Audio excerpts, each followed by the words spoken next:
Safe food, safe drug, safe Maharashtra ही जी मोहीम आपण हाती घेतलेली आहे त्याच्यामध्ये आपण जे पावलं उचलत आहोत त्या पावलाचा पुढचा टप्पा आज आपण कार्यान्वित करत आहोत. म्हणजे तो कार्यान्वित होता पण त्याला वेगळ्या पद्धतीने आपण कार्यान्वित करत आहोत.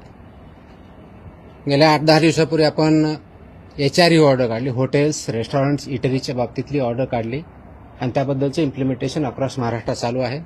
त्याच्यावरती कारवाई होते आहे. आता त्याच्या पुढचं आपल्या अन्नामध्ये सर्वात महत्त्वाचा जो घटक असतो तो असतो दूध, मिल्क अँड मिल्क प्रॉडक्ट्स. त्या बाबतीत मी स्टार्टिंगला आल्यानंतर महाराष्ट्रातले जे दूध उत्पादक आहेत, मिल्क प्रॉडक्टवाले जे आहेत, ते प्रोड्युसर्स आहेत, यांची एक मीटिंग याच ठिकाणी घेतली होती आणि त्याच्यामध्ये आपली परिस्थिती काय आहे हे त्यांच्या निदर्शनास आणून दिलं होतं. कोणते रेग्युलेशन्स, रूल्स, स्टँडर्ड्स त्यांनी पाळायचे, कशा पद्धतीनं पाळायचे याबद्दलही त्यांना प्रेझेंटेशन करून जवळजवळ 1 तास त्याच्यामध्ये चर्चा करून त्यांना मार्गदर्शन केलं होतं. त्यानंतर बऱ्याच अंशी काही ज्या मोठ्या इस्टॅब्लिशमेंट्स आहेत त्यांनी त्यांच्या स्तरावर त्यांच्या कर्मचाऱ्यांचं प्रशिक्षण घेणं, त्यांचे जे व्हेंडर्स आहेत त्यांचं प्रशिक्षण घेणं यांचंही काम चालू केलेलं आहे. ही चांगली गोष्ट आहे. परंतु फक्त तेवढ्यापुरतं जाऊन आपल्याला थांबता येणार नाही. आपल्याला सर्वंकष जी इकोसिस्टम आहे, दूध प्रक्रियेमधली पूर्णपणे इकोसिस्टम, अगदी प्रोड्युसरपासून म्हणजे फ्रॉम फार्म टू प्लेट म्हणजे कंझ्युमरच्या ताटात जाईपर्यंत फार्म टू प्लेट ह्या कन्सेप्टवरती आपल्याला काम करावं लागणार आहे. आणि त्या साखळीमधले सर्वजण जे आहेत त्यांनी हे जे स्टँडर्ड्स आहेत ते पाळणं, ते इम्प्लिमेंट करणं आणि त्या अनुषंगाने त्या मानांकनानुसार तो प्रॉडक्ट तयार करणं, स्टोअर करणं, ट्रान्सपोर्ट करणं, प्रोसेस करणं आणि विकणं या सर्व गोष्टीवरती काम करावं लागणार आहे. त्या अनुषंगाने आज आपण दुधातील भेसळ, कृत्रिम दूध आणि गंभीर अन्न सुरक्षा उल्लंघन जे आहेत दुधाच्या बाबतीत त्याच्याबद्दलच्या कॉम्प्रहेन्सिव्ह कंप्लायन्स ऑर्डर इश्यू केलेल्या आहेत. जसं हॉटेल, रेस्टॉरंट, इटरीच्या बाबतीत केल्या होत्या तसं मिल्क आणि मिल्क प्रॉडक्ट्स याच्या बाबतीतले जे स्टँडर्ड्स आहेत, जे रेग्युलेशन्स आहेत, ते रेग्युलेशन्स सर्व साखळीमधले दूध उत्पादकापासून कंझ्युमरपर्यंत, फार्मपासून प्लेटपर्यंत हा जो कन्सेप्ट आहे इकोसिस्टमचा, त्या सर्व स्टेक होल्डर्समध्ये या पद्धतीने कॉम्प्रहेन्सिव्ह गाईडलाईन्स ज्या आहेत त्या आपण इश्यू केलेल्या आहेत. त्या कंप्लायन्स गाईडलाईन आहेत. त्या कुणाला बंदी घालण्यासाठी नाही आहे तर त्या कंप्लाय करण्यासाठी आहेत. त्या करण्यासाठी आपण हे आजचे आदेश जे आहेत ते आपण इम्प्लिमेंट केलेले आहेत. हे आदेश इश्यू करण्यापाठीमागं जे आपल्याला सांगितलं त्याप्रमाणे दूध उत्पादकांना म्हणजे अगदी कलेक्शन सेंटरपासून, बल्क मिल्क कूलरपासून ते कोल्ड चेन मेंटेनपर्यंत ते प्रोसेसरपर्यंत, पॅकर्सपासून, ट्रान्सपोर्टरपासून सेलर्सपर्यंत यांना कोणते मानकाला नियम लागू आहेत. तर पहिला आता आहे ऑफकोर्स आपले जे रजिस्ट्रेशन किंवा लायसन्सिंगचे ते रूल 2011चे लागू आहेत. त्याचबरोबर अन्न उत्पादन मानके व अन्न संयोजके ज्याला म्हणतो तो पण स्टँडर्ड्स आणि रूल्स लागू आहेत. त्याचबरोबर दूषके, विषय व अवशेष हे जे आहेत 2011चे ते पण स्टँडर्ड्स लागू आहेत. विक्रीवरील प्रतिबंध व निर्बंध जे आहेत प्रोहिबिटेड आयटम्सच्या बाबतीत ते रेग्युलेशन्स ते पण लागू आहेत. लेबलिंग आणि प्रदर्शन हे जे आहेत हे पण लागू आहेत. अन्न सुरक्षा मानके पॅकेजिंग विनियमन जे आहे 2018 ते पण लागू आहेत. त्याचबरोबर अन्नाचे सदृढीकरण ज्याला फॉर्टिफिकेशन जे म्हणतो हे पण रूल याच्यामध्ये लागू 2018चे.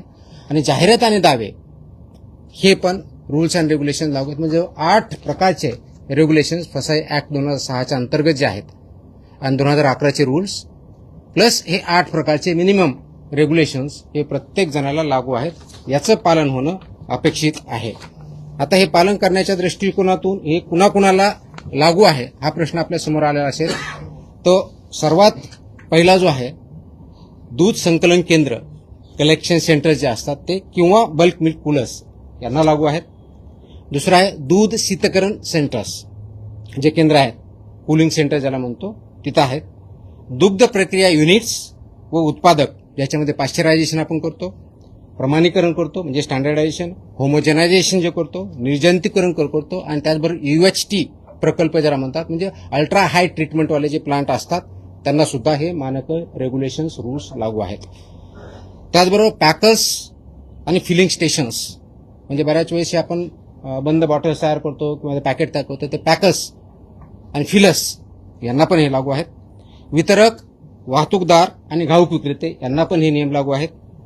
किरकोळ विक्रेते, दूध बूथ्स, दूध विक्रेते व सुटे दूध विक्रेते यांना पण लागू आहेत.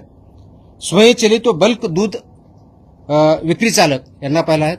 ऑटोमॅटिक व्हेंडिंग मशीन याच्यामध्ये असतात त्यांना. दूध व दुग्धजन्य पदार्थाचे उत्पादक म्हणजे मिल्क प्रॉडक्ट्सवाले, जसे की त्याचबरोबर पॅकिंग करणारे, ह्या दुधाच्या प्रॉडक्टच्या बाबतीत आणि दुधाच्या बाबतीत पॅकिंग करणारे विक्रेते, व यामध्ये पनीर असेल, छना असेल, खवा असेल, तूप असेल, लोणी असेल, क्रीम, दही, चीज, आईस्क्रीम, दूध powder, condensed milk, flavoured milk व इतर सर्व दुग्धजन्य पदार्थ याचे उत्पादक यांना पण हे सर्व नियम लागू आहेत. या सर्वांनी या नियमांचं तंतोतंत पालन करायचं, ज्याच्या माध्यमातून हे परिपूर्ण दूध, सेफ मिल्क हे कंझ्युमरच्या प्लेटपर्यंत, घरापर्यंत जाईल. कोणत्याही प्रकारचं त्याच्यामध्ये अडल्टरेशन असणार नाही, कोणत्याही प्रकारचं त्याच्यामध्ये कंटॅमिनेशन असणार नाही, कोणत्याही प्रकारचं सबस्टँडर्ड मिल्क ते असणार नाही. म्हणजेच सेफ असेल, अनसेफ किंवा सबस्टँडर्ड किंवा मिसब्रँडेड अशा प्रकारचं मिल्क किंवा मिल्क प्रॉडक्ट्स हे कंझ्युमरपर्यंत आपल्याला देता येणार नाही, विकता येणार नाही किंवा प्रक्रिया करता येणार नाही. यासाठी हे नियम लागू आहेत. आता थोडक्यात, कारण डिटेल ऑर्डर आहे, प्रेस नोट पण डिटेल देतोय मी, त्याच्यामध्ये काही गोष्टी आपल्याला शॉर्टमध्ये सांगतो, कारण हे जर डिटेल सांगायला गेलं तर खूप मोठ्या प्रमाणात वेळ लागेल. ते आपण प्रेस नोटमध्ये निश्चितच वाचाल हे मला अपेक्षित आहे, त्याचप्रमाणे त्याची पब्लिसिटी कराल हे मला अपेक्षित आहे. पण थोडक्यात जर आपल्याला सांगायचं झालं तर याच्यामध्ये जसं ॲप्लिकेबिलिटी सांगितली, त्याचप्रमाणे याच्या बाबतीत कर्तव्य व जबाबदाऱ्या ज्या आहेत, या FBO ज्या फूड बिझनेस ऑपरेटर ह्या सेक्टरमध्ये जे काम करतात त्याच्यामध्ये त्याचे हाताळणारे दूध व दुग्धजन्य पदार्थ हाताळणारे, प्रक्रिया करणे, साठवणे, वितरण करणे, विक्री करणे अशा सर्व आस्थापनामध्ये याच्यामध्ये हे इम्प्लिमेंटेशन करणं गरजेचं आहे. तिथल्या पायाभूत सुविधा आणि स्वच्छता ह्या महत्त्वाच्या आहेत. जे युनिट आहे, जसं हॉटेलच्या बाबतीत मी सांगितलं होतं तसं या बाबतीत पण आहे. हे आस्थापना जी असतात ह्या पूर्णपणे दूषितीकरणाचे संभाव्य स्त्रोतस्थान, म्हणजे ज्याला पोल्युशनची शक्यता जी असते त्याच्यापासून दूर असणं अपेक्षित आहे. धूळ, सांडपाणी आणि कीटक यांपासून पूर्णपणे दूर असणं आणि प्रोटेक्ट असणं गरजेचं आहे. दूध स्वीकारणे, दॅट इज रिसेप्शन करणे, शीतकरण करणे, कोल्ड करणे, प्रक्रिया प्रोसेसिंग करणे, पॅकिंग, साठवणूक करणे यासाठीचं स्पष्टपणे त्याचे एरिया दाखवला पाहिजे. एखादी डेअरी आहे किंवा प्रोसेसिंग प्लांट आहे, या ठिकाणी असे वेगवेगळे एरिया आहेत, ते डिमार्केट केले पाहिजेत, लेबल केले पाहिजे आणि त्या ठिकाणी तेच काम करता आलं पाहिजे. जसं हॉटेलच्या बाबतीत मी बोललो होतो की किचनमध्ये रिसेप्शनचा वेगळा पाहिजे, सिग्रिगेशनचा वेगळा पाहिजे, व्हेजचा पाहिजे, तसंच या बाबतीत सुद्धा जे दूध स्वीकारलं जातं तो वेगळा डिमार्केटेड एरिया पाहिजे, तिथले स्टँडर्ड्स वेगळे, ते त्याप्रमाणे पाळले पाहिजेत, इम्प्लिमेंट केले पाहिजेत. शीतकरण करण्याच्या बाबतीतल्या काय आहेत तिथं केले पाहिजेत. प्रोसेसिंग करण्याच्या बाबतीत आहे त्या ठिकाणचा वेगळा एरिया पाहिजे. पॅकिंग आणि साठवणूक ह्या वेगळ्या गोष्टी आहेत. याच्यामध्ये कोणत्याही परिस्थितीत परस्पर दूषितीकरण किंवा क्रॉस कंटॅमिनेशन होणार नाही याची काळजी आपल्याला घ्यायची, कारण हे क्रिटिकल पॉईंट असतात. त्याला HACCP असं म्हणतो, hazard analysis and critical control points असं म्हणतात. हे हॅझर्ड अनालिसिस त्यांनी ठेवणं, त्याच्यावरती डिटेलमध्ये थोड्या वेळा बोलच मी, तसं अपडेशन करणं, ते फसाईच्या स्टँडर्ड प्रमाणे आहे ते कंप्लाय करणं आणि ते इम्प्लिमेंट करणं. म्हणजे एका क्रिटिकल पॉइंटला जर ते सबस्टँडर्ड आलं किंवा ॲज पर स्टँडर्ड आलं नाही तर तिथंच ते रिजेक्ट झाला पाहिजे. पुढं ते गुड्स, ते दूध किंवा दुग्धजन्य पदार्थ जो आहे पुढे जाता कामा नये, तो डिस्कार्ड तिथंच झाला पाहिजे. त्याच्यामुळे त्या क्रिटिकल पॉईंट्स म्हणतात, त्याच्यामुळे क्रिटिकल कंट्रोल पॉईंट असं नाव दिलेलं आहे. क्रिटिकल तिथं बघायचं, ते स्टँडर्डला असेल तर तो पुढे प्रोसेस होईल, अन्यथा तिथंच तो रिजेक्ट होईल. ही प्रोसेस इम्प्लिमेंट करणं गरजेचं आहे. ही जर इम्प्लिमेंट केलं तर खूप मोठ्या प्रमाणात क्वालिटेटिव्ह फरक पडू शकतो, ते इम्प्लिमेंट करणं गरजेचं आहे. हा झाला पहिला मुद्दा, मी जे पायाभूत सुविधेच्या बाबतीत बोलतोय, स्वच्छतेच्या बाबतीत बोलतोय. दुसरा मुद्दा जो आहे, दुधाच्या संपर्कात येणारे सर्व पृष्ठभाग, भांडी म्हणजे तुमचा सरफेस एरिया जिथे जिथे असेल तिथे भांडी, युटेन्सिल ज्याला म्हणतो, पाईपलाईन, टाक्या व उपकरणे ही फूड ग्रेड लेवलच्या पाहिजे. अन्न श्रेणीतील म्हणजे जरा फूड ग्रेड जे सामान असतं ते वापरणं गरजेचं आहे. Stainless steel, food grade stainless steel हेच प्रॉडक्ट वापरणं अपेक्षित गरज आहे, किंवा इतर मान्यता प्राप्त विषमुक्त गंजरोधक पदार्थांची असावीत हे मॅन्डेट आहे. बऱ्याच वेळेस आपण बघतो की स्टेनलेस स्टील नसतं किंवा फूड ग्रेड नसतं तर ते चालणार नाही. त्याचबरोबर ती तात्काळ किंवा चांगल्या पद्धतीने इमिजिएटली स्वच्छ करता आली पाहिजे, ज्याला आपण CIP म्हणतो, क्लिनिंग प्लेस, ते पटकन करता आलं पाहिजे, त्या दृष्टीचीही पाहिजे. तिसरा महत्वाचा जो मुद्दा इन्फ्रास्ट्रक्चरच्या बाबतीतला तो परवानाधारक जो आहे ते कीटक नियंत्रण, पेस्ट कंट्रोल जे आहे त्या बाबतीत त्यांचं संस्थेबरोबर टायअप पाहिजे, ज्या रजिस्टर्ड आहे त्यांच्याकडून ते पेस्ट कंट्रोल रेग्युलर बेसिस घेणं अपेक्षित आहे. तो वैध करार असला पाहिजे आणि त्याच्यामुळे कोणत्याही प्रकारचा उंदीर, कीटक व माशांचा प्रादुर्भाव याच्याबद्दल शून्य सहनशीलता किंवा झिरो टॉलरन्स पॉलिसी आहे त्याप्रमाणे इम्प्लिमेंट केलं पाहिजे. गेल्या वेळेस मी हॉटेल, रेस्टॉरंट आणि इटरीच्या बाबतीत मी हे एक सांगितलं होतं की पेस्ट कंट्रोल व्यवस्थित पाहिजे. माझ्या असं काही निदर्शनास येत आहे की बऱ्याच लोकांनी त्याच्यामध्ये सुधारणा डेफिनेटली केलेली आहे, परंतु काही ठिकाणी फक्त ते सर्टिफिकेट दाखवलेलं गेलेलं आहे की आम्ही करून घेतलेलं आहे म्हणून, पण ते केलं जात नाही. यांच्यावरती आम्ही फक्त सस्पेन्शनशीच नव्हे तर रजिस्ट्रेशन कॅन्सलची कारवाई करून त्याच्यावर प्रॉसिक्युशन पण करणार आहोत. तर हे सर्वांनी लक्षात घेतलं पाहिजे की फसवण्यासाठी करू नका, हे कंप्लायन्ससाठी आहे, हे थ्रेटन करण्यासाठी नाही, कारण याचा पूर्णपणे इम्पॅक्ट हा आपल्या नागरिकावरती, प्रत्येकावरती होतो, कारण ते फूड कंझ्युम केलं जातं आणि त्याचे परिणाम होतात. दुसरा जो मुद्दा मी सांगितला तो दूध स्वीकारणे, खरेदी, साठवणूक व शीतसाखळी हा एक क्रिटिकल पॉईंट आहे. याच्यामध्ये जे दूध घेतो आपण ते सर्व दूध व कच्चा माल जो आहे हे फक्त रजिस्टर्ड व्हेंडर्सकडूनच घेणं अपेक्षित आहे, कारण आपल्याला ट्रेस करणं गरजेचं आहे, मॅन्डेट आहे. रजिस्टर्ड व्हेंडर्स त्यांच्याकडे असणं, त्यांचं रेकॉर्ड असणं, दररोज किती घेतलं त्याचं रेकॉर्ड असणं, त्याच्यामध्ये रिजेक्टेड जर काही दूध असेल तर त्याचं रेकॉर्ड व्यवस्थित ठेवणं, त्याचं रजिस्टर मेंटेन करणं, ते सबमिट करणं, हे सर्व जे कलेक्शन सेंटर्स आहेत, जे युनिट आहेत त्यांना मॅन्डेटरी आहे. हे खरेदी व संकलनाभावाच्या नोंदी कमीत कमी 6 महिने हे त्यांनी प्रिझर्व्ह करायच्या. 6 महिन्यामध्ये कोणत्याही अधिकाऱ्याने किंवा ऑथॉरिटीने ते रेकॉर्ड जर मागितलं तर त्यांनी सबमिट करणं मॅन्डेटरी आहे. त्याचबरोबर प्राप्त होणाऱ्या प्रत्येक खेप, ज्याला ट्रिप म्हणतो, टँकरच्या माध्यमातून असेल किंवा इतर असेल, ती स्वीकृतपूर्वी चाचणी करणं बंधनकारक आहे. ज्यावेळेस तुमच्याकडे टँकर येतो त्यावेळेस ऍक्सेप्ट करण्याच्या अगोदर त्याच्या ज्या मॅन्डेटरी टेस्ट आहेत त्या कंपल्सरी आहेत. त्या टेस्टमध्ये ते स्टँडर्ड प्रमाणे जर असेल तरच ते ऍक्सेप्ट करायचे, अन्यथा रिजेक्ट करायचं. आणि रिजेक्ट केलेला जो गुड्स आहे म्हणजे व्हेकल आहे त्याच्या बाबतीतचे इन्फॉर्मेशन बाकी सर्वांना पण द्यायची. अन्यथा काय होतं की एका ठिकाणी रिजेक्ट केला जातो, तेच टँकर दुसरीकडे जातं, तिथं ऍक्सेप्ट केला जातो, ते चालणार नाही. बैठकीमध्येही मी सांगितलं होतं, आता मी परत रिपीट करतोय की अशा प्रकारचं एका ठिकाणी जर गुड्स रिजेक्ट केलं आणि ते कारण द्यावं लागतं की तुम्ही ह्या कारणासाठी आम्ही रिजेक्ट करतोय, तर that will not be accepted anywhere.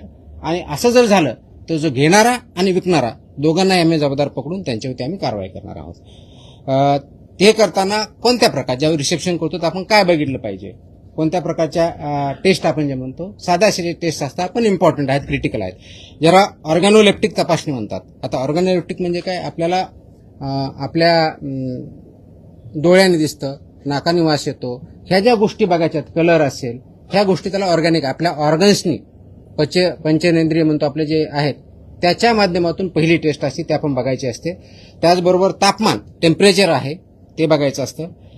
दूध स्निग्धांश म्हणजे फॅट जे आहे त्याच्यामधलं ते टेस्ट करायचे असते. त्याचबरोबर सॉलिड नॉट फॅट्स याची काय परिस्थिती बघायची असते. क्लॉट ऑन बॉइलिंग किंवा अल्कोहोल टेस्ट ज्याला म्हणतो ती करायची असते. ही सर्व गोष्टी जर केल्या तर बेसिकली ते स्टँडर्ड प्रमाणे आहे किंवा सबस्टँडर्ड आहे किंवा अनसेफ आहे आपल्याला कळतं, आणि त्याच्यानंतरच ते दूध ऍक्सेप्ट करायचं आणि मग पुढे जाऊ द्यायचं. ते जर त्या टेस्टमध्ये सबस्टँडर्ड येत असेल तर ते रिजेक्ट व्हायला पाहिजे आणि त्याच्यावरती त्यांना सांगून ते रिजेक्ट ऍक्च्युअली डिस्ट्रॉय व्हायला पाहिजे, कोणत्याही दुसऱ्या चेनकडे जाता कामा नये. दुसरी महत्वाची जबाबदारी शीत साखळी, ही खूप क्रिटिकल आहे. कोल्ड चेन ज्याला म्हणतो, कोल्ड चेन मेंटेन करणं हे बंधनकारक आहे. त्याच्यामध्ये कोणत्याही प्रकारची तडजोड, कॉम्प्रोमाइज आपण मान्य करणार नाही. कच्चं दूध जे असतं शक्यतोवर लवकरात लवकर आणि जास्तीत जास्त कोणत्याही परिस्थितीत 2 तासाच्या आत कोल्ड चेनमध्ये आणलं पाहिजे. म्हणजे तुम्ही दूध काढल्यानंतर 2 तासापर्यंत ते व्यवस्थितपणे त्याला कोणत्याही प्रकारचं बॅक्टेरियल किंवा हे ग्रोथ होत नाही, ते जर व्यवस्थित आपण सॅनिटरी कंडिशनमध्ये व्यवस्थित ठेवलं, प्रिझर्व केलं तर. पण 2 तासानंतर त्याला मात्र तासाच्या आत ऑलमोस्ट आपल्याला ते कोल्ड चेनमध्ये आणायचं असतं. कोल्ड चेन म्हणजे इथं 4 डिग्री सेल्सिअस असतं. आणि म्हणून आपण गेल्या मीटिंगमध्ये सांगितलं होतं की जे मेजर ठोक खरेदीदार आहेत, डेअरीज आहेत किंवा पावडर प्लांट किंवा इथं मिल्क प्रोड्युसर्स आहेत, यांना डायरेक्टली जे घेतात, तर ते सकाळी आणि संध्याकाळी 2 शिफ्टमध्ये कलेक्ट करा हे निर्देश दिले होते. कारण रात्री काढून ठेवलं तर सकाळपर्यंत ते ऑलरेडी खराब होणार आहे. टेम्परेचर 4 डिग्री सेल्सिअस जर शेतकऱ्याकडे नसेल त्या पद्धतीने ठेवायचं तर ते खराब होऊन दुसऱ्या दिवशी येणार आहे आणि तो प्रॉब्लेम होतो. म्हणून 2 वेळच्या शिफ्ट करायची मी सांगितलं होतं. त्या दृष्टीने काही कारवाई चालू आहे, ते परिपूर्ण होणं अपेक्षित आहे. ते थंड केल्यानंतर त्या 4 डिग्री सेल्सिअसला ट्रान्सपोर्ट अगदी डेअरी जाईपर्यंत किंवा प्रोसेस जाईपर्यंत मेंटेन करायचं आहे, हे त्याच्यामधलं मॅन्डेट आहे. आणि जर फ्रोझन फूड असेल तर त्याला -18 डिग्री सेल्सिअसमध्ये प्रिझर्व करणं अपेक्षित आहे. कोल्ड आणि फ्रोझन याच्यामधला हा फरक आहे, 4 डिग्री आणि -18 डिग्री. हेच करत असताना परत गेल्या वेळेस सांगितलं होतं की हे पदार्थ जे आहेत जमिनीपासून उंच, भिंतीपासून दूर, झाकलेल्या, लेबल लावलेल्या, कीड प्रतिबंधक भांड्यातच ठेवायचे आहेत. त्या गाईडलाईन्स आहेत, त्याला फिफो सिस्टमनुसार ते इम्प्लिमेंट करायचं आहे. हा एक दुसरा भाग झाला. तिसरा क्रिटिकल जो पॉईंट आहे तो आहे उष्णता प्रक्रिया, भरणे, सीलबंद करणे आणि पॅकेजिंग करणे. हा क्रिटिकल तिसरा पॉईंट आहे. याच्यामध्ये हीट ट्रीटमेंट जी आहे ती योग्य प्रमाणात झाली पाहिजे, योग्य वेळेत झाली पाहिजे. जसं की आपल्या नियमानुसार असं आहे की पाश्चरायझन करायचं म्हणजे नेमकं काय करायचं आहे, तर पाश्चरायझन म्हणजे 63 डिग्री म्हणजे 63 डिग्री सेल्सिअसला कमीत कमी 30 मिनिटं तुम्हाला तापावं लागतं. आय रिपीट, 63 डिग्री सेल्सिअसला 30 मिनिटं किंवा 72 डिग्री सेल्सिअसला तुमचं 15 सेकंद किंवा दोन्हीचं कॉम्बिनेशन. या लेवलला केलं तरच पाश्चरायझन होतं, नाही तर पाश्चरायझन होत नाही. ते पाश्चरायझन त्या लेवलला करणं अपेक्षित आहे. त्यानंतर इमिजिएटली ते 4 डिग्री सेल्सिअसला आणायचं आहे. ही हीट ट्रीटमेंट झाली की कोल्ड तुमची 4 डिग्रीपर्यंत आणायची आहे, मग ते पाश्चरायझ दूध होतं. अदरवाईज ते पूर्णपणे होत नाही. म्हणून आणि ते केल्यानंतर त्याला एक टेस्ट असते, फॉस्फेटेज टेस्ट म्हणतात त्याला. ती जी टेस्ट आहे ती निगेटिव्ह येणं अपेक्षित आहे, म्हणजेच ते प्रॉपरली पाश्चरायझ झालं हा त्याचा अर्थ होतो. हे जे पाश्चरायझ करणाऱ्या युनिट्स आहेत त्यांनी ही काळजी घ्यायची की या पद्धतीने होईल आणि याचा लॉग मेंटेन केला जाईल, त्याचा रेकॉर्ड मेंटेन केला जाईल आणि त्याच्यामध्ये पूर्णपणे ट्रान्सपरन्सी असेल. तसंच निर्जंतुकीकरण जे आहे, जे म्हणतो, हे सीलबद्ध पात्रामध्ये किमान ज्यावेळेस आपण म्हणतो ते 115 डिग्री सेल्सिअस 115 डिग्री सेल्सिअस तापमानावर कमीत कमी 15 मिनिटं तापवायचं. किंवा UHT ट्रीटमेंट असेल, अल्ट्रा हाय टेम्परेचर ज्याला म्हणतो, ते 135 डिग्रीला तापमानावर किमान 1 सेकंद एवढ्या टेम्परेचरमध्ये ते सीलबंद डब्यामध्ये पॅक करायचे आणि त्यानंतरच ते पॅकेज मिल्क म्हणून आपल्या ते पॅक जे मिल्क आहे त्याप्रमाणे आपल्याला करता येतं. तर ही प्रक्रिया जर आपण पार पाडली नाही तर याचा इम्पॅक्ट क्वालिटेटिव्ह होतो, त्याचा प्रिझर्वेशनवर होतो आणि ऑफकोर्स त्याचे जे स्टँडर्ड्स आहे याच्यावरती होतो. एक महत्वाचा मुद्दा याच्या बाबतीतला जो आहे तो उष्णता प्रक्रिया केलेले जे दूध आहे त्या बाटल्यामध्ये किंवा इतर पात्रामध्ये भरणे हे ऑटोमॅटिक म्हणजे यांत्रिकी पद्धतीने करणं अपेक्षित आहे. कारण ज्यावेळेस तुम्ही बाटली सीलबंद करता, फिटिंग अँड सीलिंग ज्याला म्हणतात, सीलबंद करता, ते मॅन्युअली केली तर परफेक्ट होत नाही, म्हणजे त्याला ऍक्च्युअली सीलबंद होत नाही, ते बंद होऊ शकतं. तर सीलबंद करण्यासाठी it has to be mechanical, हे मॅन्डेट आहे. त्याच्यामुळे ते प्लांटमध्ये केलं जातं आणि जेणेकरून ती उघडता येणार नाही, उघडली तर कळेल. कोणी जर ओपन केलं तर त्याच वेळेस कळेल आणि ओपन केल्यानंतर पुन्हा सेल करता येत नाही. तर तुम्हाला ते जर पाश्चराइज मिल्क किंवा ते सीलबंद केलेलं असेल तर सीलबंदच विकता येतं. त्याच्यामधून सुट्टं करायचं आणि त्याच्यातून सुट्टं दूध विकायचं हे चालणार नाही, हे अनुज्ञेय नाही, याला बंदीच आहे. तर ही दुसऱ्या प्रकारची सांगितलं उष्णता प्रक्रिया, भरणे, सीलबंद करणे आणि पॅकेजिंग करणे याच्याबद्दलचा क्रिटिकल पॉईंट आहे. चौथा जो पॉईंट आहे, गेल्या वेळेस बोललो होतो, आताही सांगतोय, जे हँडलर्स आहेत, फूड हँडलर्स, त्यांची अॅन्युअल चेकअप, त्यांचे ड्रेस कोड, त्याचं सॅनिटेशन हे सगळ्यांनी बघायचं आहे. हे करत असताना FSMS सिस्टम जी म्हटलं होतं, फूड सेफ्टी मॅनेजमेंट सिस्टम, ती त्यांनी इम्प्लिमेंट करायची, तयार करायची, इम्प्लिमेंट करायची. पण सर्वात महत्वाचं म्हणजे HACCP जे आता बोललो होतो, ज्याला हॅझर्ड अनालिसिस क्रिटिकल कंट्रोल पॉइंट्स, ही सिस्टम जोपर्यंत आपण इम्प्लिमेंट करणार नाही तोपर्यंत प्रोसेस चांगली होणार नाही, स्टँडर्डायझेशन प्रमाणे होणार नाही आणि ते करणं गरजेचं आहे. आणि म्हणून हे इम्प्लिमेंट करणं, तो कम्प्लायन्सचे अपडेट करणं, म्हणजे आजच्या डेटपर्यंत अपडेट करणं, तो फसाईचे जे टोटल रेग्युलेशन्स आहेत 22 त्या 22 रेग्युलेशन आणि पर्टिक्युलरली 8 आता मी जे वाचून दाखवले त्याच्यापासून कंप्लायंट असायलाच पाहिजे. तो डिस्प्ले करणं आणि 6-6 महिन्यांनी होईना तर पिरियॉडिक रिपीट करून ते इम्प्लिमेंट करणं हे अपेक्षित आहे. हे करण्यासाठी थर्ड पार्टी ऑडिट मॅन्डेटरी आहे आणि ते थर्ड पार्टी ऑडिट जर त्यांनी केलं तर ते तृतीय पक्ष लेखापरीक्षण हे बंधनकारक राहील आणि त्याच्यावरती आम्ही पण त्याच्यात जाऊन तपासणी करू. त्याचबरोबर मग ग्राहक माहिती, लेबलिंग आणि पारदर्शकता असायला पाहिजे. जे लेबलिंगच्या बाबतीत महत्वाची गोष्ट आहे.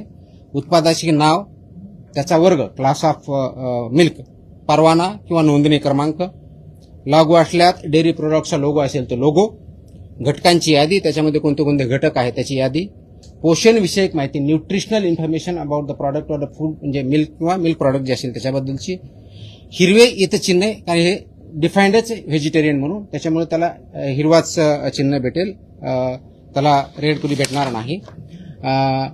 बेस्ट बिफोर एक्सपायरी किंवा यूज बाय हे दिनांक आणि मॅन्डेटरी व्यवस्थित पाहिजे, त्याच्यानंतरचं वापरायचं नाही. निव्वळ प्रमाण म्हणजे किती नेट ज्याला म्हणू ते किती आहे. उत्पादक किंवा पॅकिंग करण्याचे नाव व संपूर्ण पत्ता हे मॅन्डेटरी आहे. आणि कोणत्याही दूध किंवा दुग्धजन्य पदार्थाचे संघटन, फॅट, SNF, पोषण मूल्य, सेंद्रिय, नैसर्गिक, A1, A2 किंवा आरोग्याविषयक गुणधर्म याबाबत कोणताही खोटा, दिशाभूल करणारा किंवा अतिशयोक्ती दावा करता येणार नाही. आपण जे लेबलिंग करू किंवा ॲडव्हर्टाईज करताना ह्या कोणत्याही गोष्टी याच्यामध्ये चालणार नाही. कारण आमचे A1 आहे, A2 आहे, याच्यामध्ये असे क्वालिटीज आहेत, अगदी आईच्या दुधापेक्षा चांगलं आहे, हे ॲब्सोल्युटली मिसलिडिंग आहे. अशा कोणत्याही प्रकारचा क्लेम दूध किंवा दूध प्रॉडक्ट्सवाल्यांना करता येणार नाही. आणि असं जर कोणी करत असेल त्यांच्यावरती प्रॉसिक्युशन आणि क्रिमिनल प्रोसिडिंग सुद्धा आम्ही करू. हे करत असताना 6 महिन्याखाली बालकांनी वापरू नये हे काही ठिकाणी जे बंधनकारक आहे ते क्लिअरली लिहिलं पाहिजे. Not to be use for infants below 6 months. ते कोणतं आहे? कंडेन्स स्किम मिल्क जे आहे त्या पद्धतीने बघितलं म्हणजे हे बाबतीत आहे. दूध पावडर, स्कीम मिल्क पावडर, गोड किंवा फ्लेवर कंडेन्स मिल्क तसेच द्रवरूप दूध पदार्थ करण्यासाठी पुनर्गठित करता येणाऱ्या तत्सम उत्पादनावर हे वाक्य महत्वाचं आहे. Not to be use for infants below 6 months हे मॅन्डेटरी आहे. आणि माझी विनंती आहे की पालकांना सुद्धा या पद्धतीचे प्रॉडक्ट्स हे 6 महिन्याच्या खालच्या बालकांना किंवा इन्फॅन्ट्सना देऊ नयेत. ते त्यांच्यासाठी अनुज्ञेय नाही किंवा ते योग्य नाही आहे आणि म्हणून ते प्रॉडक्टवरती त्याचं लेबलिंग असणं अपेक्षित आहे. बाकीचे जे कंडेन्स मिल्क आहे, मशीन स्कीम मिल्क आहे किंवा पार्टली स्कीम्ड आहे, हे सर्व गोष्टी त्याच्यामध्ये क्लिअर त्या लेबलिंगवरती असल्या पाहिजेत. एक महत्वाचा बऱ्याच वेळेस मला वेगवेगळे नागरिक किंवा आपल्यामधून काही प्रश्न विचारले जातात. आईस्क्रीम आहे, कुल्फी आहे, चॉकलेट आहेत किंवा सॉफ्टी आईस्क्रीम आहे, यांच्या बाबतीत सुद्धा लेबलवर स्पष्ट गोष्टी लिहिल्या पाहिजेत.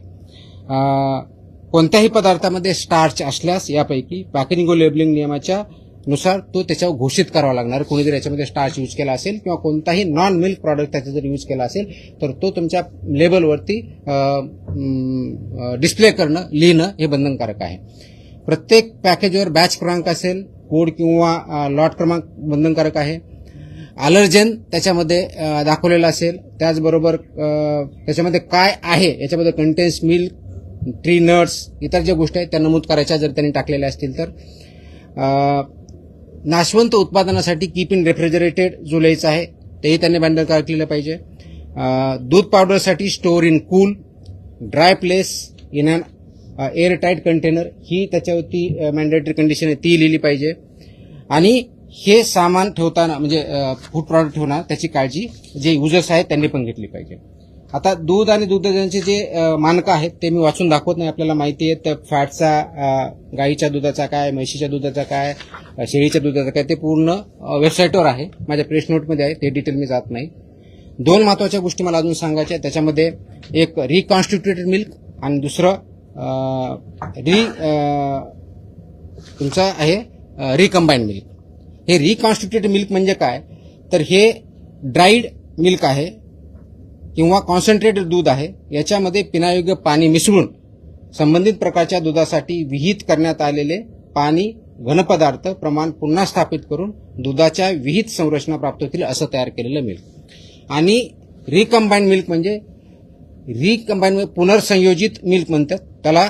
प्रिझर्व्ड स्वरूपातील दुग्धस्नेहक म्हणजे मिल्क फॅट जो प्रिझर्व केलेला आहे तो व मिल्क सॉलिड नॉट फॅट्स याच्यामध्ये पाणी करून तयार केलेलं आहे. हा त्याच्यामधला डिफरन्स आहे. हे वापरताना त्याच्यामध्ये दुधाच्या बाबतीतला स्निग्धांश विरहित घनपदार्थ स्त्रोत ह्या केवळ वाळविले ड्राईड किंवा सदन म्हणूनच दुधाचा वापर करावा आणि त्याचप्रमाणे असणं अपेक्षित आहे. याच्यामध्ये एक फूड ॲडिटिव्ह जे अलाउड आहेत तेच ऍड करायचे, त्याच्या व्यतिरिक्त कोणतेही करायचे नाही.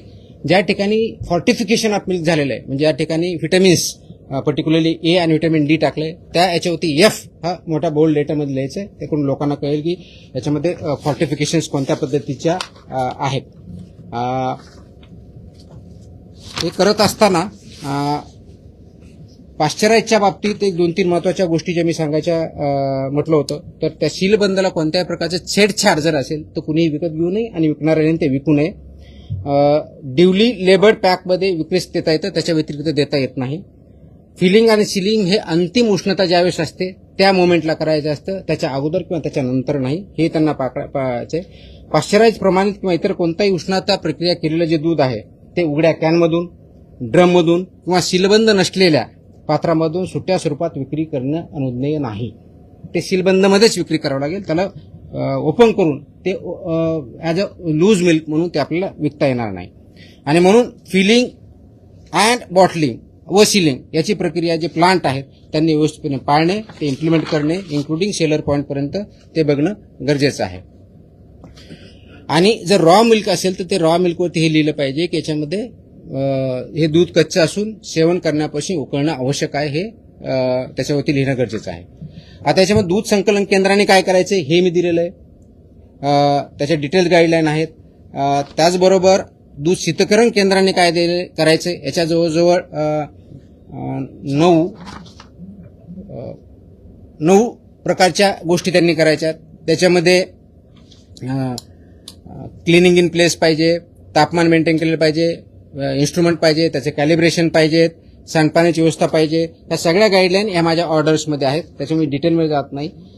परंतु याच्यामध्ये ह्या ज्या गाईडलाईन्स मी सांगितल्या त्या ॲप्लिकेबिलिटी कोणाला सांगितली, तो एंड टू एंड आपल्याला सिस्टम, ज्याला इकोसिस्टम म्हणतो, ते आपण डेव्हलप करतोय.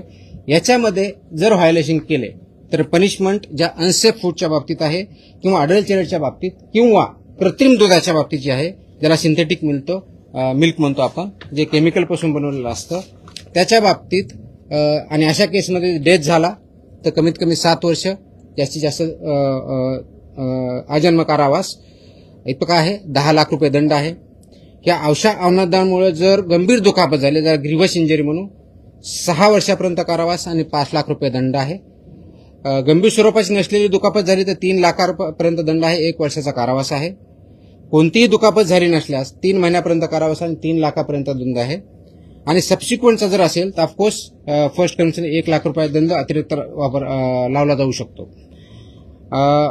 अन्न सुरक्षा ऑफिसर जे आहेत आपले FSO यांनी जप्त केलेला किंवा ताब्यात केलेले दूध किंवा इतर कोणत्याही वस्तू हस्तक्षेप करता येणार नाही. ती हटवणे किंवा त्याच्याशी छेडछाड करणे हा 6 महिन्यापर्यंत कारावास आहे. त्याच्यामुळे ऑफिसरच्या याच्यामध्ये आपण जे म्हणतो की माझ्या सेंटरमध्ये, माझ्या युनिटमध्ये मी एंट्री करू देणार नाही, हे आपल्याला चालणार नाही. ऑफेन्सेस बाय कंपनी जे करतात तो गुन्हा झाल्यास प्रत्येक कंपनीवर त्याच्या व्यवसायाचं जे आहे पूर्णपणे कारवाई करण्यात येईल. दंडाच्या बाबतीत जर बघितलं तर रजिस्ट्रेशन नसेल किंवा लायसन्स नसेल तर 10 लाख रुपये दंड आहे. त्याच्याशिवाय तुम्हाला काम करता येणार नाही. Up to 10 lakh is a fine. दिशाभूल करणारी ॲडव्हर्टाईज असेल, खोटी असेल तर 10 लाखापर्यंतचा दंड आहे. आतापर्यंत अनफॉर्च्युनेटली आम्ही दंड खूप कमी करायचे, की तुमपुढे आम्ही मॅक्सिमम दंड, म्हणजे कुणी दिशाभूल केली तर आम्ही 10 लाख रुपये दंड लावणार, या पद्धतीने काम करणार आहे. फॉल्स क्लेम इन्फॉर्मेशन दिली तर त्याच्यामध्येही 10 लाखापर्यंतचा दंड आहे.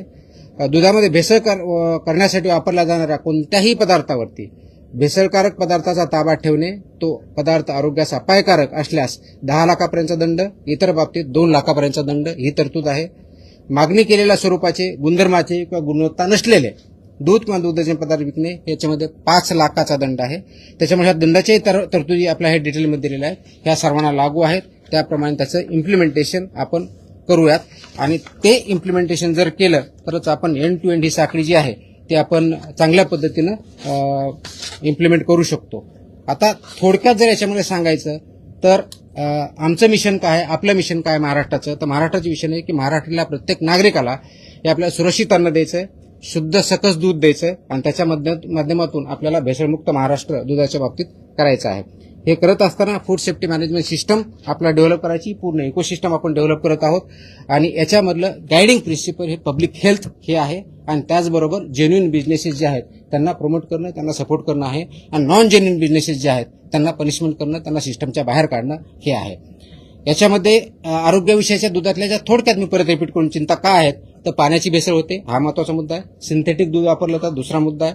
युरिया, डिटर्जंट, कॉस्टिक सोडा, स्टार्च, ग्लुकोज, मेलामाइन इत्यादी रसायनांचा वापर करतो तो पूर्णपणे प्रोहिबिटेड आहे, तो पॉयझनस आहे, दॅट इज नॉट अलाउड, ते करता येणार नाही. मिल्क फॅट व एसएनएफ याच्या मानांकाप्रमाणे मानांकांचं उल्लंघन करता येणार नाही.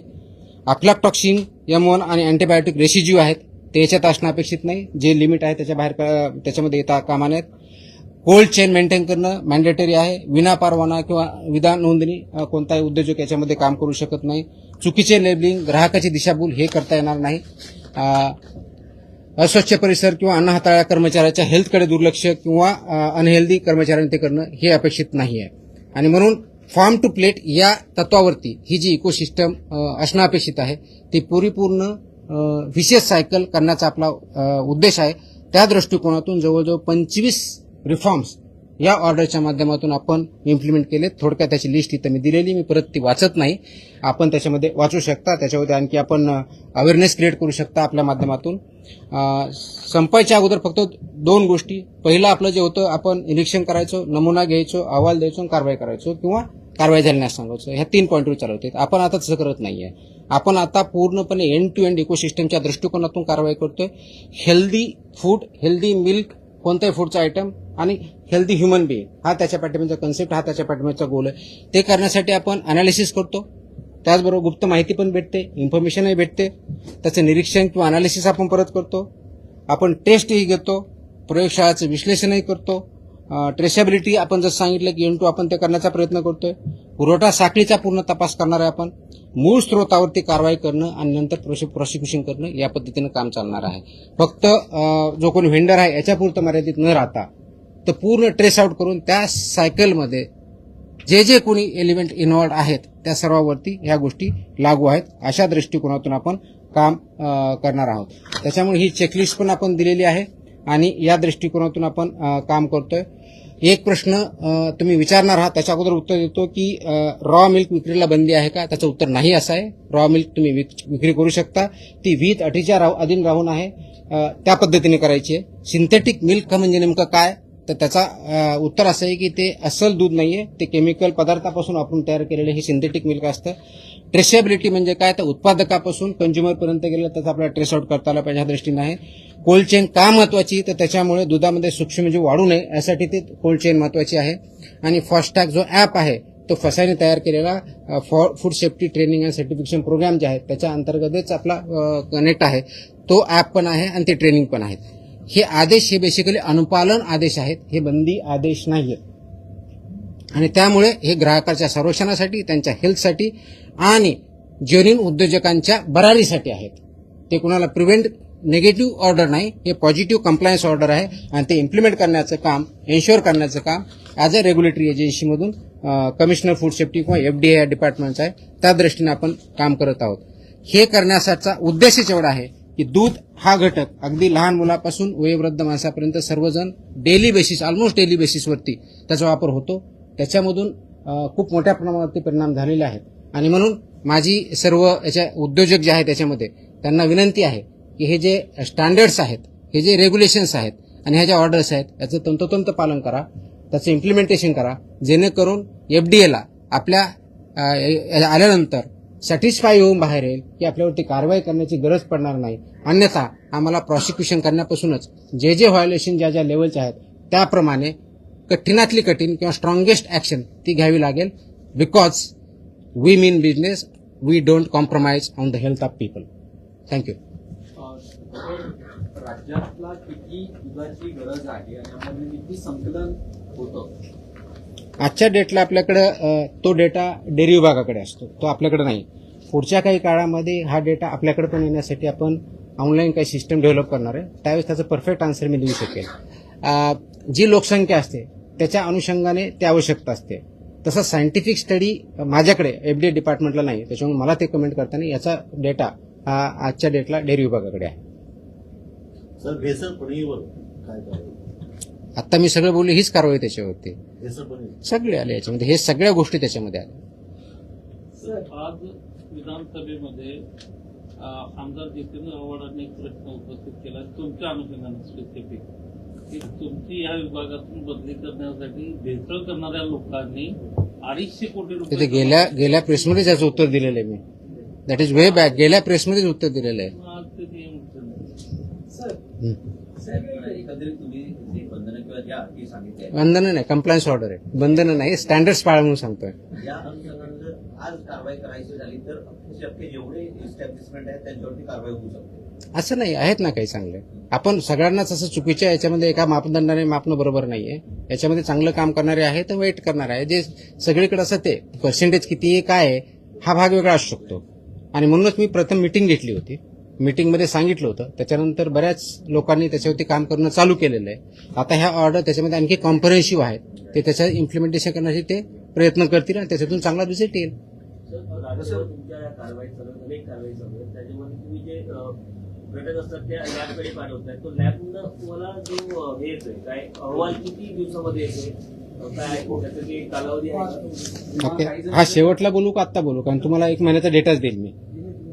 Okay okay. सर जोडून की कायदेशीर काही त्याला आधार घेतात का काही जण? कारण का लॅबला गेल्यानंतर अनेक जण कायदेशीर पद्धतीनं पळवाट वगैरे काढतात का या माध्यमातून? कायदा इम्प्लिमेंट करण्यासाठी असतो. जे कायदे आहे तेच इम्प्लिमेंट होतं. त्याच्यामुळे कायदेशीर पळवाट हा शब्द प्रयोग माझ्या दृष्टिकोनातून योग्य नाहीये. जो कायदा आहे ते इम्प्लिमेंट करणं काम आहे आणि कंप्लायन्स करणं एफबीओचं काम आहे, इम्प्लिमेंट करणं एफडीएचं काम आहे. याच्या बाबतीत जर बोलायचं झालं तर त्याच्यात जे काही लॅक्युना असतील तर त्याच्यावरती विचार होईल. पण अशी कोणती लॅक्युना आहे आजच्या डेटला आमच्या निदर्शनास नाही. असं वाटेल त्याच्यावरती आम्ही काम करू. त्याच्या बाबतीतलं लॅबच्या बाबतीतला आपण प्रश्न विचारला. येस, आपल्याकडं सध्या गेल्या वर्षी थोडक्यात आला होता पण यावेळेस डेटाच्या आधारे मी बोलतोय. सर्वसाधारणपणे आपण फूड सॅम्पल जर बघितले तर मी तुम्हाला कंपॅरेटिव्ह डेटा देतो जून 2025 आणि जून 2026 ह्या 2 महिन्याचा. म्हणजे गेल्या वर्षीच्या जूनमध्ये किती सॅम्पल टेस्ट झाले आणि या महिन्याच्या जूनमध्ये किती सॅम्पल टेस्ट झाले. तर गेल्या वर्षी जून महिन्यामध्ये फूडचे 1622 सॅम्पल आपल्या 3 ज्या लॅब आहेत त्याच्यामधून झाले होते. यावर्षी जून महिन्यामध्ये 7494 सॅम्पल एवढे टेस्ट झालेले आहेत. त्याच्यामुळे रेट वाढलेला आहे. त्याची कालच मी डिटेल प्रेस नोट दिलेली आहे. याच्या बाबतीत आम्ही काय काय मेजर्स घेतलेले आहेत. त्याच्यामध्ये 2 शिफ्टमध्ये काम करणं आहे. त्याच्यामध्ये बॅचेसमध्ये टेस्टिंग करणं आहे. म्हणजे एकाच प्रकारचे जर 10 नमुने असतील 15 असतील आणि तीच कॅपॅसिटी जर असेल तर तेवढे एका बॅचमध्ये लावणं असेल. त्याचं प्लॅनिंग मॅनेजमेंटच्या बाबतीत केलेलं आहे. प्रोहिबिटेड आयटमच्या बॅचेस प्रायोरिटीवरती घेतलेल्या आहेत. मिल्कच्या बॅचेस प्रायोरिटीवरती घेतलेल्या आहेत. त्यांना स्पेसिफिक काही डेट्स दिलेले आहे की ते फक्त त्याचंच काम करतील. हे जे मॅनेजमेंट आहे किंवा इथलं ओव्हरऑल मॅनेजमेंट आहे त्याचं मॅनेजमेंटमध्ये फरक पडलेला आहे. अजून पुढच्या महिन्यामध्ये याच्यामध्ये फरक पडलेला असेल. आमचं टार्गेट असं आहे की ऑगस्टच्या पहिल्या आठवड्यापर्यंत म्हणजे जुलै एंडपर्यंत आपण करंट लेवल येऊ, कोणत्याही प्रकारचे लेगसी राहणार नाही. सो दॅट फूडचा सॅम्पल आला ज्याला 14 दिवसाची लिमिट आहे त्या 14 दिवसाच्या आतच त्याचे रिझल्ट जातील. आणि फक्त रिझल्ट जाण्यापर्यंत आम्ही करणार नाही. ते रिझल्ट आल्यानंतर त्याच्यावर जी पुढची कार्यवाही होणं अपेक्षित आहे माझ्या अधिकाऱ्याकडनं आणि एफबीओस कडनं ती लॉजिकल कन्क्लुजनला नेऊ याच्यावरती आम्ही काम करतो. अनेक वेळेला असं सोशल मीडियावरती व्हिडिओ बघतो की कोणत्याही पद्धतीची रसायनं टाकून ते दूध बनवण्याचा प्रकार केला जातो.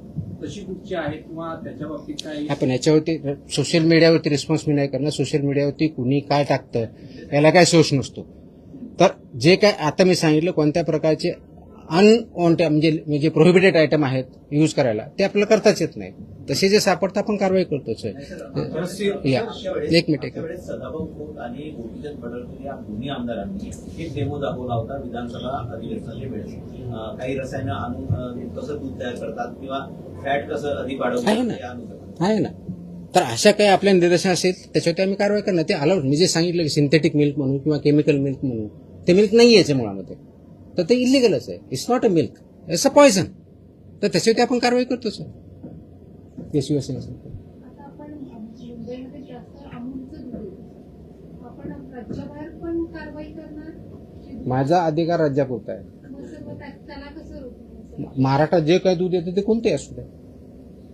महाराष्ट्रात जे दूध येतं किंवा जे प्रॉडक्ट असतात ते महाराष्ट्राच्या ज्युरिडिक्शनमध्ये आहेत. सर हे अमूल कूलचे जे दूध येतात अमूल कूलचे जे दूध येतात स्वीट ते किती दिवसापर्यंत ठेवू शकतो सर? त्याच्यावर लिहिलेलं असतं ना. पाश्चरायझर आहेत आता मी सांगितलं, त्याच्या लिमिटेशन ठरलेले आहेत त्याच्या. जाहिरात सर बीडमध्ये म्हटलं की शिवराजमध्ये वेगवेगळ्या पद्धतीच्या जाहिराती केल्या जातात. सॉरी नाही कोणतरी बोलतो बीडचं कोणतरी कधी हां बीडमध्ये श्रीकृष्ण केक बर्फी फार्मवरती देखील कारवाई करण्यात आली, पण गावकऱ्यांचं असं म्हणणं आहे की लाखो रुपयांचा जो मुद्देमाल होता तिथे फक्त 35,000 रुपयाच हजार दाखवले आणि कारवाई म्हणजे आरोपी जे होते ते एकच जणावरती कारवाई केलेली, कारण तो 7 ते 8 जण होते त्या ठिकाणी. ज्यावेळेस कारवाई होते त्यावेळेस तिथला मुद्देमालाचा पंचनामा होतो, तो समक्ष होतो. ते किती आयटम आले त्याचे फोटो काढले जातात, त्याची व्हिडिओग्राफी पण आम्ही सांगतो. मोबाईलच्या माध्यमातून आपण काही वेगळे इन्स्ट्रुमेंट दिलेले नाही आहेत. त्याच्यामुळे असं जर कोणी म्हणत असेल की त्यांच्याकडे काही पुरावा असेल जे क्लेम करतात त्यांनी मला सादर करावं, त्याच्यानुसार मी त्याच्यावर कारवाई करेन. पण फक्त बोलायचं की एवढा मुद्देमाल लाखाचा होता, त्यांनी जाऊन बघितलं होतं का लाखाचा होता का 35,000चा होता का 1 कोटीचा होता हे मला माहित आहे. त्यांच्याकडे काही पुरावा असेल डेफिनेटली आपण कारवाई करू. ती कारवाई बीडमध्ये 2 दिवसापूर्वीची कारवाई बोलतो. रात्री 2-3च्या दरम्यान सुरू झालेली कारवाई ती. जशी इंटेलिजन्स आमच्याकडे आला आमची टीम तिथे गेली, ते पूर्णपणे तपासल्यानंतर त्याच्यामध्ये सगळ्या चुकीच्या गोष्टी आढळल्या. जवळजवळ दुसऱ्या दिवशीपर्यंत कारवाई चालू होती, ती केली आणि तो उद्योजक किंवा जो आहे तो अगदी 2-3 महिन्यापूर्वीच त्यांनी लायसन्स घेऊन काम चालू केलेलं होतं. तो वी हॅव ट्रेस्ड इट आणि त्याचे जे काही लॉजिकल कन्क्लुजन प्रॉसिक्युशन करून सगळे आपण पेनल्टी त्याच्यावरती कारवाई करूयात. सर अजून एक होता, मुंबईत अनेक ठिकाणी जे पान जे आहे ते विकलं जातं, काही जे पान सेवन केल्यानंतर चक्कर येणं, बीपी लो होणं किंवा अशा प्रकारचं त्यांनी प्रकार जे आहे ते समोर येताना पाहायला मिळतात. यावरती देखील काही कारवाई करणार आहे? अरे एफडीचे प्रश्न विचार आहे बाबा. नाही आता तू पान खाणार खायच्या बाबतीचा माझा इश्यू नाही. अनेक ठिकाणी असं म्हणायचं होतं की गुटखा किंवा अशा पद्धतीचं नाही गुटखा होते बॅनच आहे. असे गुटखा कोणी वापरत असेल ते सांगा, आम्ही कारवाई करतोच आहे ना. पुण्याच्या माध्यमातून पण हल्ली गुटखे अरे हो असं कुठे येत असेल कोणी पाठवणार असेल तर आम्हाला सांगा, आम्ही पण मागू आणि आम्ही कारवाई करू, काही अडचण नाही. आपलं वी डू दॅट ऑल्सो. म्हणजे कुणी असा ॲड्रेसवर येत असेल तर आम्ही कुणाला तरी पाठवायला लावू, ॲड्रेस मागायला तर आम्ही तसंही करतो. आम्ही करतो ना तसंही, काहीच अडचण नाही. असं असेल माहिती असेल तर डेफिनेटली कारवाई करू आपण, काहीच अडचण नाही.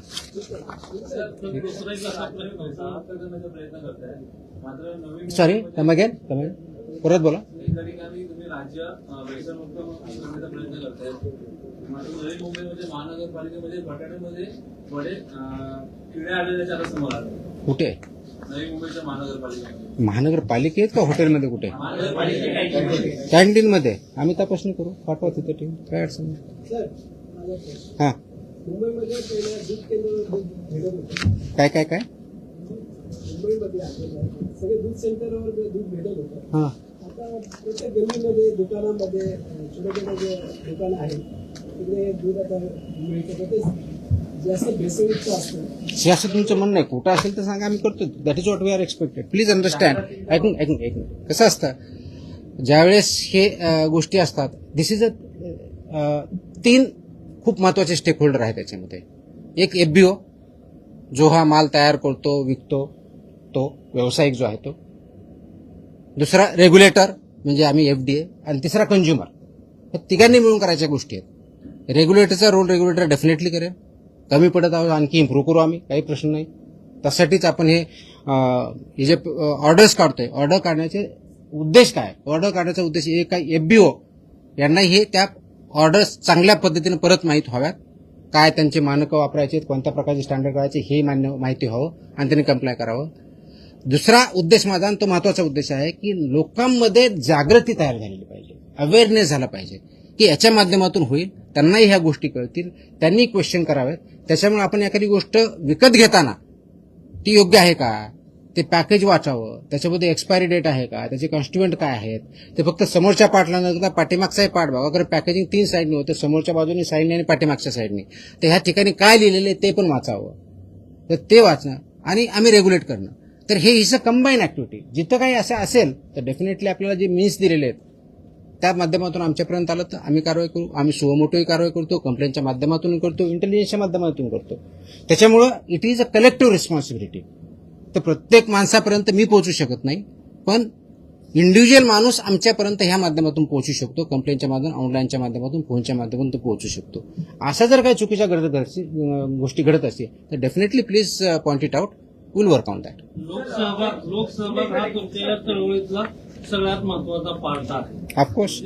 आता जे डेअरी आहेत जे म्हणजे जे सुट्टं दूध विकतात तर त्याच्यातली जी तुमची जी मानकं आहेत की बाबा जेवढं याचं असलं पाहिजे, तर सामान्य माणसाला त्या ठिकाणी ते म्हणजे पॅकिंगला तुम्ही व्यवस्थित पॅकिंग आहे की नाही हे बघायला स्कोप आहे किंवा पण जे सुट्टं दूध त्या डेअरीतून मिळतं. मी आता खूप क्लिअरली सांगितलं, मी आता क्लिअरली सुट्ट्याच्या बाबतीत व्हेरी क्लिअरली मी सांगितलं की तुम्हाला पॅकेजमधलं ओपन करून विकता येत नाही. शेतकरी स्वतः काढलेले आहे ते दिलेले आहे त्याप्रमाणे तो विकू शकतो. पण बऱ्याच शहरामध्ये हे जे पॅकेजमधलं दूध आहे ते काढून त्याच्यामध्ये वेगळ्या पद्धतीने काही केमिकल असतात ते विकलं जातं. तर शक्यतो ते अवॉइड करावं अनलेस आपल्याला माहिती आहे की हा शेतकरी आहे आणि तो खरोखर देतो. आता आम्ही ह्या कारवाई सुरू केल्यानंतर माझ्याकडे असेही फीडबॅक आहेत की बऱ्याच ठिकाणी रोडवर दूध विक्रेते बसायचे, ते आता प्रश्न बंद झालाय. याचा अर्थ काय होतो? याचा अर्थ देर आर सम प्रॉब्लेम. तर शहरामध्येही आपल्या बऱ्याच वेळेस आपण करतो की बाबा मला पॅकेजमध्ये प्रॉब्लेम वाटतोय, ते काही चांगलं नाहीये म्हणून मी सुट्टं दूध घेईल. पण सुट्टं दूध जर घ्यायचं असेल तर एन्श्युअर करा की खरोखर तो फार्मर आहे किंवा फार्मर म्हणून आणलेला आपल्याकरता जेन्युइन आहे आणि मध्ये तो भेसळ करणार आहे एवढं एन्श्युअर करा. ते तुमचा विश्वासाचा इश्यू आहे. तर त्या दृष्टिकोनातून आपण सुट्टं दूध घेतानाही ते काळजी घेतली पाहिजे. एक दूसरा प्रश्न असा आहे हिंदी में की हिंदीमध्ये नाही, इंग्लिश किंवा मराठी. हाँ आप मराठी में जवाब दीजिए. एनर्जी ड्रिंक जो है स्टिक उसको लेकर विधानसभा में सवाल उठाया गया, उसे बंद किया, प्रतिबंध लगाया जाएगा और 500 मीटर के दायरे में स्कूल या कॉलेजेस में अगर बेचा जा रहा है तो उस पर कार्रवाई होगी. तो आपका एफडीए डिपार्टमेंट उसके किस तरह की कार्रवाई करेगा? आपके पास क्या उसको लेकर आपने योजना बनाई? यह मुद्दा उठाया. है ना, मुझे पता है, आंसर दिया गया है अधिवेशन में. इश्यू एवढा आहे की हे जे सो कॉल्ड एनर्जी ड्रिंक्स आहेत, त्याच्यावरती एनर्जी ड्रिंक लिहिलेलं आहे.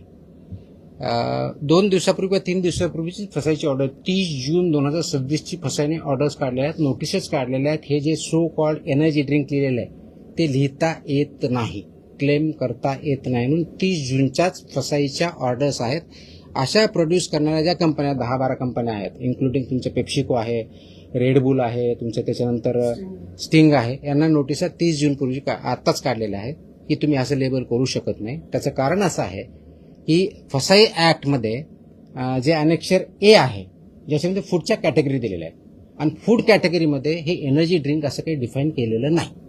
म्हणून त्या ऑर्डरमध्ये असं स्पेसिफाय केलेलं आहे की जे त्याचा आधार घेऊन किंवा शेड्यूल 4 ज्याच्या आधारे हे मानक आहे त्याचा आधार घेऊन तुम्ही एनर्जी ड्रिंक असं लिहिता कामा नये.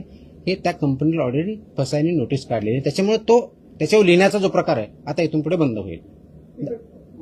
त्याच्या एक वो बंद होईल.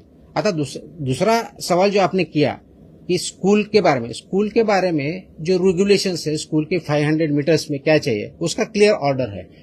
कौन से उसमें आपका गुटखा नहीं रह सकता है, वो तो प्रोहिबिटेड है, लेकिन सिगार नहीं रह सकता है, कौन से आइटम रह सकते हैं नहीं रह सकते हैं, इसका ऑर्डर है. वो इम्प्लीमेंट करना सभी की जिम्मेदारी है, particularly FDA department on the one hand and principal of the school on the other hand. Principal of the school honour वो 500 मीटर में अगर ऐसा कुछ है तो हमें बताए, हम उस पर कार्रवाई करेंगे. उसके बारे में डिटेल्ड ऑर्डर कुछ दिनों में मैं इशू कर रहा हूं कि स्कूल मैनेजमेंट ने क्या करना चाहिए, पेरेंट्स ने क्या करना चाहिए, एफडीए ने क्या करना चाहिए. अभी इस पॉइंट में हर एक डिस्ट्रिक्ट में टीचर्स ट्रेनिंग हो रही है थ्रू एजुकेशन डिपार्टमेंट डाइट के थ्रू. तो उसमें मैंने मेरे ऑफिसर्स असिस्टेंट कमिश्नर लेवल के ऑफिसर वहां भेजे हैं.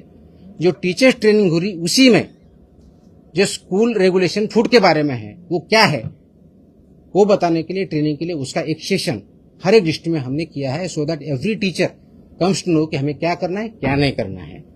राइट फ्रॉम उनका वेंडर कैसा होना चाहिए, वहाँ कौन सा खाना अलाउ करना चाहिए, कौन सा नहीं करना चाहिए, कौन सा बैन है, ये सब गाइडेंस हर एक टीचर के पास जा रहा है, टीचर की ट्रेनिंग के थ्रू जा रहा है. अभी आज ऑन अभी चल रहा है तो हर एक डिस्ट्रिक्ट में हो रहा है, तो एक अवेयरनेस होगा.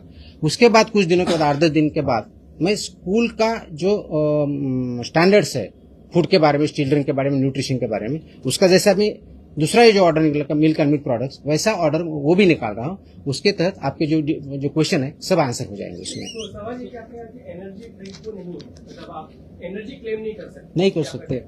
तो अगर एनर्जी क्लेम नहीं कर सकते तो फिर कंपनीज आपको कहेगी कि हम क्या क्लेम कर सकते हैं? सिंपल तो उनका और वो ये ऐसी ड्रिंक है, ड्रिंक कैफिनेटेड ड्रिंक या एरेनेटेड ड्रिंक या कार्बोनेटेड ड्रिंक डिफाइन होता है, उसके कंटेंट कितने होने चाहिए वो डिफाइंड है, उसका वायलेशन वो नहीं कर सकते। लेकिन वो एनर्जी ड्रिंक नहीं बोल सकते क्योंकि बहुत से लोग एनर्जी है इसलिए लेते या देते हैं। उसमें ये भी है कि 18 साल के नीचे लोगों को रिकमेंडेड नहीं है करके, it is not recommended, it is not band but it is not recommended. तो पेरेंट्स से मेरी ये गुजारिश है, लोगों से मेरी ये गुजारिश है कि ये 18 साल के नीचे वाले लोगों को पीने मत दीजिए, प्रिवेंट कीजिए। It is not recommended, it is not advisable because it contents का तुम्हारा कैफीन है उसमें, इट कंटेंट्स तुम्हारा शुगर है, वो कंटेंट है उसमें, कंटेंट लिखा हुआ होता है और उसमें रिकमेंडेड भी लिखा है कि not recommended for persons below 18 years, lactating mothers, pregnant mothers, लिखा है उस पर, ये मैंडेटरी है। तो मेरा ये है कि लोगों ने इसको पालना चाहिए, इसका इम्प्लीमेंटेशन करना चाहिए, सेल्फ इम्प्लीमेंटेशन करना चाहिए, ऑटोमेटिकली प्रॉब्लम सॉल्व हो जाएगा। क्योंकि आप जैसे कह रहे हैं कि 18 साल के नीचे को आप यूज नहीं कर सकते, लेकिन हम देखते हैं कि हाईली यूज रेडबुली इस रिकमेंडेड, प्रिवेंटेड नहीं है, रिकमेंडेड है। तो वो तो हर एक इंडिविजुअल का चॉइस है ना। तो पेरेंट्स तो इसीलिए तो अवेयरनेस जो है, तो पेरेंट्स ने ये केयर लेनी चाहिए कि वो ड्रिंक नहीं कर रहे हैं। फिर अब आप कुछ इस तरह की सर्वे शुरू करेंगे स्कूल कॉलेज के बाद? सर्विस सर्वे शुरू करेंगे ताकि जैसी सर्विस जो एनर्जी है तो यही बोल रहा है कि मैं टीचर्स और प्रिंसिपल को हम जब ट्रेनिंग कर रहे हैं उनको यही तो बता रहे हैं। तो हर दिन तो वहाँ प्रिंसिपल रहेगा, टीचर रहेगा, हर दिन तो कोई अथॉरिटी नहीं रह सकता वहाँ पे। तो हर दिन उनके पास स्कूल में बच्चे आते हैं, पेरेंट्स से इंटरेक्शन रहता है, एरिया उनके कंट्रोल में, उनको फुल अथॉरिटी है और उनका कोई कंप्लाई नहीं कर रहा तो हमें इंटीमेट करे, हम वहाँ पे कार्रवाई करेंगे। But primarily principal of the school has to do it. इसके ऑर्डर्स में निकाल रहा हूँ तो वो होगा। तो और इसके साथ पेरेंट्स ने कोऑपरेट किया, ऑटोमेटिकली ये हम काम अच्छी तरह से कर सकते हैं, जरूरी है। सर एक महत्वाचं लास्ट मागच्या आठवड्यामध्ये मुख्य सचिवांनी एक बैठक घेतली होती। त्या बैठकीला महिला बाल कल्याणचे सचिव, सगळे जेडपी सचिव, सीईओ आणि कलेक्टर होते। त्यावेळेला THR टेक होम रेसिपी जी योजना आहे त्या योजनेतून मुलांना घरपोच आहार दिला जातो 0 ते 6 महिने ते 3 वर्षापर्यंतच्या मुलांना। तर तो जनावरांनाही खाण्याच्या लायकीचा नाहीये आणि तुम्ही अशा पद्धतीनं देता आहात, अशा पद्धतीचं स्टेटमेंट मुख्य सचिवांचं होतं आणि त्यामुळे तुमच्या विभागाचा निधी हा पशुसंवर्धनाला दिला पाहिजे आणि तुम्ही खूप केअरलेस वागता असं स्टेटमेंट होतं। तर तुम्ही त्या THR संदर्भात काय ऍक्शन करणार? हे स्टेटमेंट मला माहीत नाही, मी त्याच्यावर कमेंट करण्याचं काहीही कारण नाही आहे। बट माझ्या डिपार्टमेंटचा FDAचा जो काही रोल आहे तो एवढाच आहे की सर्व प्रकारचे जे काही फूड आहे त्याचं टेस्टिंग करणं, त्याच्यामध्ये अंगणवाडीला जाण्याच्या फूडचं ते पण टेस्टिंग करतो, जे स्वस्त धान्य दुकान आहे ते करतो, त्याची इंटेन्सिटी आम्ही वाढवणार आहोत, सॅम्पल आणखी चांगल्या पद्धतीने वाढवणार आहोत आणि तिथं काही चुका असेल त्याच्यावरती आम्ही कारवाई करणार आहोत। अरे एक मिनिट, आता भरपूर वेळ झालाय, आणखी तुम्हाला याच्यावर थांबू का काही दुसरी जी महत्वाची चालेल त्याच्यावर काही बोलू? म्हणजे माझी इच्छा नव्हती पण तुम्ही प्रश्न नंतर विचारणार होता, तर हॉटेल जेव्हा कारवाई विचारतो तुम्ही बोलला असता म्हणून ती प्रश्न ती पण देतोय, पण ह्या दोन सेपरेट आहेत। सो देर फर्स्ट ही ऑर्डर आहे ती परमनंटली लॉंग टर्मची, आणि हॉटेलच्या बाबतीत जी HRE ऑर्डर काढली होती आपण त्याच्यानुसार पहिल्या 2 दिवसाच्यात आपल्याकडे माहिती आलेली आहे। त्याच्यानंतरचे आपण जे कारवाई केलेल्या आहेत 1 आणि 2 जुलैला तर महाराष्ट्रभरामध्ये एकूण 154 हॉटेल रेस्टॉरंटवरती आपण व्हिजिट केलेले आहेत, 154 अक्रॉस महाराष्ट्र। त्याच्यापैकी 32 हॉटेल रेस्टॉरंटचे परवाने रद्द करण्यात आलेले आहेत। 66 यांना इम्प्रूव्हमेंट नोटीस आपण दिलेली आहे, त्याचे डिटेल्स देईलच मी। त्याचबरोबर पान गुटखा, मसाला गुटखा विक्री याच्यावरती 13 व्यक्तींना अटक केलेली आहे गेल्या 2 दिवसामध्ये, 5 आस्थापना सील केलेल्या आहेत, 4 वाहनं जप्त केलेली आहेत, जवळजवळ 2,41,40,00,000चा प्लस माल प्रतिबंधित अन्नपदार्थाचा साठा जप्त केलेला आहे। ह्या ज्या हॉटेलवरच्या कारवाया त्याच्यामध्ये ठाणे विभागात 10, नाशिक विभागात 10, पुणे विभागात 7, अमरावती विभागात 4, छत्रपती संभाजीनगर विभागात 1 इत्यादी निलंबनाच्या कारवाया झालेल्या आहेत। त्याचे नावं लिस्ट सगळी दिलेली आहे मी। अपेक्षित हे आहे की याच्यावरती लोकांनी सुद्धा आपण जिथं अन्न खातो ते व्यवस्थित आहे का, ते मानकाप्रमाणे आहे का, हे बघणं अपेक्षित आहे. हॉटेल आहे तर तिथं पहिलं तर फसायचं लायसन्स किंवा लायसन्स आहे की नाही बघा. असेल तर अगदी ज्या मी HREच्या ऑर्डरमध्ये सांगितलेलं आहे ती स्वच्छतेपासून सगळ्या गोष्टी आहेत का ते बघा, जे आपल्याला दिसू शकतात. विभागनिहाय तुम्हाला जर हॉटेलच्या बाबतीतली माहिती दिली तर मुंबईमध्ये 17 म्हणजे बृहन्मुंबई हे विभागामध्ये 2 जिल्हे जे येतात, 17 आपण हॉटेलला व्हिजिट किंवा इन्स्पेक्शन केले, 5 सुधारणा नोटीस दिल्या. कोकणामध्ये 23, 10 परवानगी निलंबन केले. पुण्यामध्ये 53, 25 सुधारणा नोटीस, 7 परवानगी निलंबित केले. नाशिकमध्ये 20 सुधारणा नोटीस, 7 निलंबन परवानगी 10. छत्रपती संभाजीनगर 4 आस्थापनांना व्हिजिट केली, 1 परवाना निलंबित केला. अमरावतीमध्ये 23 ठिकाणी व्हिजिट केल्या, 15 सुधारणा नोटीस दिल्या, 4 निलंबन केले. नागपूरमध्ये 14 सुधारणा नोटीस 10 आणि महाराष्ट्रामध्ये एकंदर 154 व्हिजिट, 62 सुधारणा नोटीस, 32 लायसन्स सस्पेंड केलेले आहेत. आणि याच्यापेक्षाही मोठी कारवाई आजही चालू आहे आणि चालू राहणार आहे. मात्र आमचा फोकस सगळ्या सेक्टरवरती राहणार आहे. हॉटेल चालू झालं म्हणजे दूध कमी झालं किंवा प्रोहिबिटेड आयटम कमी झालं असं नाही. प्रोहिबिटेड आयटम कशाही परिस्थितीत आम्ही कमी करणार नाही. दूध आणि दुधाचे पदार्थ याच्यावरती खूप मोठा फोकस आहे. वेगवेगळे सेक्टर्स आहेत, त्या वेगवेगळ्या सेक्टरवरती कारवाई चालू आहे आणि त्याचे परिणाम आपल्याला पुढच्या काळात डेफिनेटली दिसतील. आय थिंक नाही आता बस झालं, आपण खूप बोललो, माझा घसा दुखायला लागला. आपण नंतर भेटूया. चलो, थँक्यू.